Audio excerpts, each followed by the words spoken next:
ആഭ്യന്തരമന്ത്രി അമിത്ഷായുടെ അംബേദ്കർ പരാമർശത്തിൽ നിന്നും ഒഴിഞ്ഞുമാറി കേന്ദ്ര സർക്കാർ വലിയ പ്രതിരോധത്തിൽ നിൽക്കുകയാണ്. മോദി സർക്കാർ ഇപ്പോൾ ഈ വിഷയത്തിൽ എന്നുള്ളതാണ് അതിൻ്റെ ഗൗരവമായ വശം. വളരെ ശക്തമായി തന്നെ പ്രതിഷേധത്തെ മുന്നോട്ട് കൊണ്ടുപോകാനാണ്, പ്രതിഷേധ പരിപാടികൾ മുന്നോട്ട് കൊണ്ടുപോകാനാണ് ഇന്ത്യ മുന്നണിയുടെ തീരുമാനം. വ്യാജ പ്രചാരണങ്ങൾക്ക് പിന്നാലെ പാർലമെൻറ്റിൽ നടന്ന സംഘർഷവുമായി ബന്ധപ്പെട്ട് ലോക്സഭാ പ്രതിപക്ഷ നേതാവ് രാഹുൽ ഗാന്ധിക്കെതിരെയുള്ള കേസ് ക്രൈംബ്രാഞ്ചിന് കൈമാറി. അതേസമയം കേന്ദ്ര സർക്കാരിനെതിരെ പ്രതിഷേധം ശക്തമാക്കാൻ ഒരുങ്ങിയിരിക്കുകയാണ് പ്രതിപക്ഷം. ദേശീയ സംസ്ഥാന തലങ്ങളിൽ പ്രതിഷേധ പരിപാടികൾ സംഘടിപ്പിക്കാനും തീരുമാനമായിട്ടുണ്ട്. വിശദാംശങ്ങളുമായി അബ്ദുൾ റഷീദ്, കേന്ദ്ര സർക്കാർ ഒരുപക്ഷെ ധരിച്ചിട്ടുണ്ടാവുക ശീതകാല സമ്മേളനം പിരിയുന്നതോടുകൂടി, പാർലമെൻറ്റ് അനിശ്ചിതകാലത്തേക്ക് പിരിയുന്നതോടുകൂടി ദേശീയതലത്തിലെ ഇന്ത്യ മുന്നണിയുടെ പ്രതിഷേധ പരിപാടികൾ കെട്ടടങ്ങും, അതോടെ ഈ പ്രശ്നം അവസാനിക്കും എന്നാവാം. പക്ഷേ ഇന്ത്യ മുന്നണി, പ്രതിപക്ഷ മുന്നണി വളരെ ശക്തമായി പ്രതിഷേധ പരിപാടി മുന്നോട്ട് കൊണ്ടുപോകാൻ തന്നെയാണോ ആലോചിക്കുന്നത്? അതേസമയം കേന്ദ്ര സർക്കാരിൻ്റെ ഭാഗത്തു നിന്ന് വളരെ പ്രധാനപ്പെട്ട ഒരു നീക്കം, പ്രതിപക്ഷ നേതാവിനെതിരെയുള്ള കേസ് ക്രൈംബ്രാഞ്ചിന് കൈമാറിയിരിക്കുന്നു.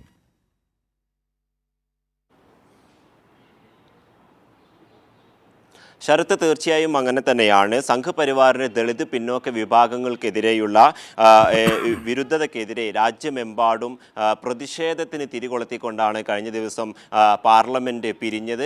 ഇത് അമിത്ഷായുടെ അംബേദ്കർ പരാമർശവുമായി ബന്ധപ്പെട്ട വലിയ രീതിയിലുള്ള പ്രതിഷേധം കഴിഞ്ഞ 2 ദിവസങ്ങളിലും സഭക്കകത്തും പുറത്തുമുണ്ടായി.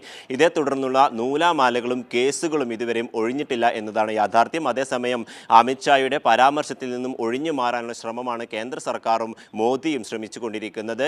ഇത്തരത്തിൽ കഴിഞ്ഞ ദിവസങ്ങളിലൊക്കെ തന്നെയും പ്രതിഷേധം ഉയർന്നിരുന്നു. ഇതിന് പിന്നാലെ കഴിഞ്ഞ ദിവസം ഉണ്ടായിട്ടുള്ള സംഘർഷത്തിൽ വലിയ രീതിയിൽ എംപിമാർക്കൊക്കെ പരിക്കേൽക്കുകയും ഇതൊരു കലാശത്തിലേക്ക് കടക്കുന്ന ഒരു സ്ഥിതിവിശേഷവും ഉണ്ടായിരുന്നു. ഇതിന് പിന്നാലെ ഈ BJP എംപിമാരും കോൺഗ്രസ് എംപിമാരും മറ്റു ഇടത് എംപിമാരും ഒക്കെ തന്നെയും പരസ്പരം കേസുകൾ നൽകുന്ന ഒരു സ്ഥിതിവിശേഷമുണ്ടായി. പക്ഷേ ഈ BJP എംപിമാരുടെ കേസിൽ മാത്രം നടപടി സ്വീകരിക്കുന്ന ഒരു നയമാണ് ഇപ്പോൾ കേന്ദ്ര സർക്കാരും ദില്ലി സർക്കാരും കൈക്കൊണ്ടിരിക്കുന്നത്. അതേസമയം കോൺഗ്രസ് എംപിമാരും ഇടതുപക്ഷ എംപിമാരും നൽകിയ പരാതിയിൽ ഇതുവരെയും നടപടിയെടുക്കാൻ കേന്ദ്രവും ദില്ലി പോലീസും തയ്യാറായിട്ടില്ല എന്നതാണ് ശ്രദ്ധേയമാകുന്നത്. ഈ പ്രതിപക്ഷത്തിൻ്റെ പ്രതിഷേധങ്ങളൊക്കെ തന്നെയും അടിച്ചമർത്തുന്ന രീതിയിലുള്ള പ്രവർത്തനങ്ങളാണ് കഴിഞ്ഞ ദിവസങ്ങളിലും തുടർന്നും നടന്നുകൊണ്ടിരിക്കുന്നത്. അതോടൊപ്പം പ്രതിപക്ഷം ഇനിയും ഈ തരത്തിൽ വലിയ രീതിയിലുള്ള പ്രതിഷേധങ്ങളുമായി തന്നെ മുന്നോട്ട് പോകുമെന്നാണ് വ്യക്തമാക്കിയിരിക്കുന്നത്. സംസ്ഥാന, ജില്ലാ, ദേശീയ തലത്തിലൊക്കെ തന്നെയും വലിയ രീതിയിൽ പ്രതിഷേധം സംഘടിപ്പിക്കും. കോൺഗ്രസ് മാത്രമല്ല, ഇടത് പാർട്ടികളും അതോടൊപ്പം മറ്റു സമാജ്വാദി പാർട്ടി, തൃണമൂൽ കോൺഗ്രസ് തുടങ്ങിയ പ്രതിപക്ഷത്തുള്ള ഇന്ത്യ സഖ്യത്തിലെ എല്ലാ പാർട്ടികളും ഒന്നടങ്കം കൈകോർത്തുകൊണ്ട് പ്രതിഷേധം BJP സർക്കാരിനെതിരെ, കേന്ദ്ര സർക്കാരിനെതിരെ പ്രതിഷേധം സംഘടിപ്പിക്കാൻ തന്നെയാണ് തീരുമാനം. എന്തായാലും അംബേദ്കർ പരാമർശത്തിൽ വലിയ രീതിയിൽ കേന്ദ്ര സർക്കാർ അമിത്ഷാക്ക് പിന്തുണ നൽകുന്നു. മോദിയുടെ ഒരു പിന്തുടർച്ചാവകാശം നൽകുന്ന രീതിയിലാണ് അമിത്ഷാ പ്രസംഗിച്ചത്. ഇത് വലിയ രീതിയിൽ പ്രതിഷേധത്തിന് ഇടയാക്കുകയും ചെയ്തു. പക്ഷേ ഇത്തരത്തിൽ നടപടി സ്വീകരിക്കുന്നതിൽ ഒരു ഇരട്ടത്താപ്പ് കാണിക്കുകയാണ് കേന്ദ്രം. കഴിഞ്ഞ ദിവസം ലോക്സഭയിൽ ഇത്തരത്തിൽ വലിയ രീതിയിലുള്ള സംഘർഷമുണ്ടായിരുന്നു. ഈ സംഘർഷത്തിലുള്ള ലോക്സഭാ പ്രതിപക്ഷ നേതാവ് രാഹുൽ ഗാന്ധിക്കെതിരെയുള്ള കേസ് ക്രൈംബ്രാഞ്ചിന് കൈമാറിയിരിക്കുന്നു. എന്തായാലും ഇതുമായി ബന്ധപ്പെട്ട അന്വേഷണങ്ങളൊക്കെ തന്നെ മുന്നോട്ട് കൊണ്ടുപോകാനാണ് കേന്ദ്രത്തിൻ്റെ നീക്കം. അതേസമയം ഈ CCTV ദൃശ്യങ്ങൾ നമുക്കറിയാം, പാർലമെൻറ്റിൽ നിരവധി CCTVകൾ സ്ഥാപിച്ചിട്ടുണ്ട്. 24 മണിക്കൂറും ദൃശ്യങ്ങൾ പകർത്തുന്ന CCTVകളാണ് ഇതൊക്കെ തന്നെയും. സുരക്ഷയുടെ ഭാഗമായി നിരവധി മേഖലകളിൽ, വിവിധ ഏരിയകളിലൊക്കെ തന്നെയും CCTV ദൃശ്യങ്ങൾ സ്ഥാപിച്ചിട്ടുണ്ട്. പക്ഷേ ഈ CCTV ദൃശ്യങ്ങൾ പുറത്തുവിടാൻ ഇതുവരെയും കേന്ദ്രം തയ്യാറായിട്ടില്ല. ഇതിൻ്റെ പിന്നിൽ വലിയ ഒരു സത്യം ഉണ്ട്. ഈ സത്യം മറച്ചു വെക്കുന്നതിൻ്റെ ഭാഗമായാണ് ഈ കേന്ദ്ര സർക്കാർ ഇത്തരത്തിലൊരു നടപടി സ്വീകരിക്കുന്നതെന്നാണ് കോൺഗ്രസ് ഒക്കെ തന്നെയും ഒന്നടങ്കം ആരോപിക്കുന്നത്. പ്രത്യേകിച്ചും ഇന്ത്യ സഖ്യത്തിലുള്ള പ്രതിപക്ഷ നേതാക്കളൊക്കെ തന്നെയും ഇത്തരത്തിൽ വലിയ വിമർശനം കേന്ദ്ര സർക്കാരിനെതിരെ ഉയർത്തുന്നുണ്ട്. കാരണം നമുക്ക് വ്യക്തമാണ്, ഈ പ്രതിപക്ഷം വളരെ സമാധാനപരമായി നടത്തിയിട്ടുള്ള, ഇന്ത്യ സഖ്യം സമാധാനപരമായി നടത്തിയിട്ടുള്ള പ്രതിഷേധത്തിനിടയിലേക്ക് BJPയും അതോടൊപ്പം ഈ അമിത്ഷായും പിന്തുണച്ചുകൊണ്ടാണ് BJP എംപിമാരൊക്കെ തന്നെയും പ്രതിഷേധവുമായി രംഗത്തെത്തി. ഇതിന് പിന്നാലെ വലിയ രീതിയിലുള്ള സംഘർഷം ഉണ്ടാവുകയായിരുന്നു. പക്ഷേ ഇതിൽ നടപടിയെടുക്കുമ്പോൾ പ്രതിപക്ഷത്തിന് നേരെ മാത്രം എടുക്കുന്ന ഒരു ഏക നയം സ്വീകരിക്കുകയാണ് കേന്ദ്ര സർക്കാർ. നേരത്തെയും ഇത്തരത്തിലുള്ള ഏകാധിപത്യ നയങ്ങളൊക്കെ തന്നെയും കൊണ്ടുവന്നിരുന്നു. അതോടൊപ്പം അതോടൊപ്പം ഈ ഇത്തരത്തിൽ കേന്ദ്ര സർക്കാരിനെതിരെ പ്രതിഷേധിക്കുന്നതിനൊക്കെയും വലിയ രീതിയിൽ വിലക്ക് ഏർപ്പെടുത്തിയിരുന്നു. ഇതേ വിലക്ക് ലോക്സഭയിലും പാർലമെന്റിനകത്തും പുറത്തും ഇവിടെ പ്രതിപക്ഷ മുന്നണി ഇന്ത്യ മുന്നണിയെ സംബന്ധിച്ച് വലിയൊരു വെല്ലുവിളിയുണ്ട്, വലിയൊരു ഉത്തരവാദിത്വമുണ്ട്. ഇന്നലെ KC വേണുഗോപാൽ അടക്കം ഇടതു പാർട്ടി MP മാരടക്കം ഇവരെല്ലാവരും ഈ വളരെ ശക്തമായി പ്രതിഷേധത്തെ മുന്നോട്ട് കൊണ്ടുപോകും എന്ന് പറഞ്ഞിട്ടുണ്ട്. അതുപോലെ സംസ്ഥാന തലങ്ങളിലേക്കും ഈ പ്രതിഷേധം വ്യാപിപ്പിക്കും എന്ന നിലയുണ്ട്. പക്ഷേ അത് ആ നിലയിൽ മുന്നോട്ട് കൊണ്ടുപോകാൻ കഴിയുന്ന നടപടികളിലേക്ക്, തീരുമാനങ്ങളിലേക്ക് ആ മുന്നണി പോകുന്നുണ്ടോ? രണ്ടാമത്തെ പ്രധാനപ്പെട്ട കാര്യം, ഇപ്പോൾ കോൺഗ്രസ് ആ മുന്നണിയെ നയിക്കുന്നതിൻ്റെ നേതൃപരമായ പങ്കുവഹിക്കുന്നതിൽ വലിയ വീഴ്ചകൾ അല്ലെങ്കിൽ കാര്യക്ഷമതയില്ലായ്മ പ്രധാനപ്പെട്ട സഖ്യകക്ഷികൾ പലരും ഉന്നയിക്കുന്നുണ്ട്. കോൺഗ്രസ് നേതൃത്വം ഒഴിയണം എന്ന നിലയിൽ പോലും പരസ്യമായി പറയുന്ന നില ഇപ്പോൾ പ്രതിപക്ഷത്തുണ്ട്. അവിടെയാണ് അംബേദ്കറിനോടുള്ള സംഘ്പരിവാറിൻ്റെ അടങ്ങാനാവാത്ത ഈ എതിർപ്പിൻ്റെ, പുച്ഛത്തിൻ്റെ, പരിഹാസത്തിൻ്റെ പ്രശ്നത്തെ കൂട്ടിച്ചേർത്ത് ആ പ്രശ്നത്തെ യഥാർത്ഥത്തിൽ പ്രതിപക്ഷ പാർട്ടികളെ ഒന്നിപ്പിച്ച് ശക്തമായി മുന്നോട്ട് കൊണ്ടുപോകുന്നതിന് കൂടിയാണ് ഇടവരുത്തിയിട്ടുള്ളത്.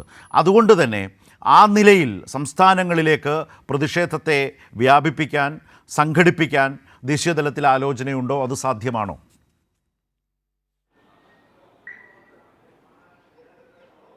കഴിഞ്ഞ ദിവസം ഇതുമായി ബന്ധപ്പെട്ട ചർച്ചകളൊക്കെ തന്നെയും പ്രതിപക്ഷത്തിൻ്റെ ഭാഗത്തു നിന്നും പ്രത്യേകിച്ചും കോൺഗ്രസിൻ്റെ ഭാഗത്തു നിന്നുണ്ടായിരുന്നു.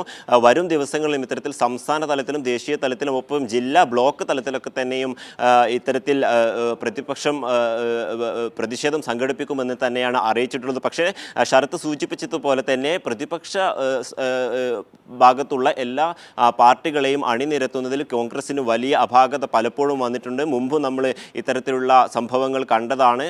ഈ കോൺഗ്രസിനകത്ത് തന്നെ ഇതിലൊരു ഭിന്നത രൂപപ്പെടുന്ന സാഹചര്യമുണ്ടായിരുന്നു. ഇതിലും അത്തരത്തിലുള്ളൊരു നീക്കം തന്നെയാണ് ഉണ്ടാകാൻ പോകുന്നതെന്നാണ് ഇപ്പോൾ ഇടതു പാർട്ടി MP മാരും മറ്റു തൃണമൂൽ കോൺഗ്രസ്, സമാജ്വാദി പാർട്ടി MP മാരും ഒക്കെ തന്നെയും കഴിഞ്ഞ ദിവസം ചൂണ്ടിക്കാട്ടിയത്. കാരണം ഇത്തരത്തിൽ ഒരു പ്രതിഷേധത്തിന് ആഹ്വാനം ചെയ്യുകയല്ലാതെ ഇതുവരെയും അതുമായി ബന്ധപ്പെട്ട നടപടികളിലേക്കോ അല്ലെങ്കിൽ ഇത്തരം പാർട്ടികളെ വിളിച്ചുകൊണ്ടൊരു ചർച്ച ചെയ്യുന്നതിനോ കോൺഗ്രസ് ഇതുവരെയും തയ്യാറായിട്ടില്ല. കഴിഞ്ഞ ദിവസം AICC-യിൽ വെച്ച് ഇത്തരത്തിലൊരു യോഗം ചേർന്നിരുന്നു. പക്ഷേ ഇതുമായി ബന്ധപ്പെട്ട നീക്കങ്ങളൊന്നും തന്നെ ഈ മണിക്കൂറിൽ പോലും നടത്തിയിട്ടില്ല എന്നത് ശ്രദ്ധേയമാണ്. അതേസമയം കോൺഗ്രസിനെതിരെ വലിയ രീതിയിലുള്ള വിമർശനവുമായി ഇടതു പാർട്ടികളും അതോടൊപ്പം തൃണമൂൽ കോൺഗ്രസ്, സമാജ്വാദി പാർട്ടി, പ്രതിപക്ഷത്തുള്ള ഇത്തരം പാർട്ടികളൊക്കെ തന്നെയും രംഗത്ത് വരുന്നുണ്ട്. കാരണം ഇന്ത്യ സഖ്യത്തെ ഒന്നടങ്കം നയിക്കുന്നതിൽ കോൺഗ്രസിന് വീഴ്ച വരുന്നു.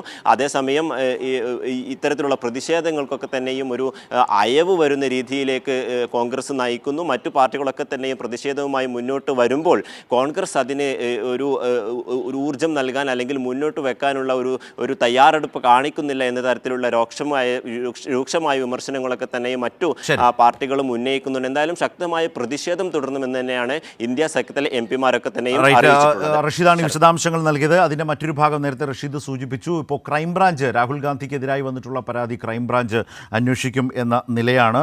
ഇപ്പോൾ BJP, Congress MP Mar parliament street police സ്റ്റേഷനിലെത്തി പരാതി നൽകിയിരുന്നു. ഈ പരാതികളെല്ലാം ക്രൈംബ്രാഞ്ചിന് കൈമാറിയിരിക്കുകയാണ്. അതിൽ രാഹുൽ ഗാന്ധിക്കെതിരെ കേസെടുത്തു. അതിൽ മൊഴിയെടുക്കുകയും മറ്റു നടപടികളും വേഗത്തിൽ പോകുന്നുണ്ട്. MP മാരെ ആക്രമിച്ചു, പ്രേരണ നൽകി ആക്രമിക്കാൻ എന്നൊക്കെയാണ് പ്രതിപക്ഷ നേതാവിനെതിരെ ചുമത്തിയിരിക്കുന്ന കുറ്റം. അതേസമയം കോൺഗ്രസ് MP മാർ കൊടുത്ത പരാതിയിൽ ഇതുവരെ പക്ഷേ കേസെടുത്തിട്ടില്ല. പക്ഷേ ആ പരാതികളും ക്രൈംബ്രാഞ്ചിന് കൈമാറിയിട്ടുണ്ട് എന്നതുകൂടിയാണ്.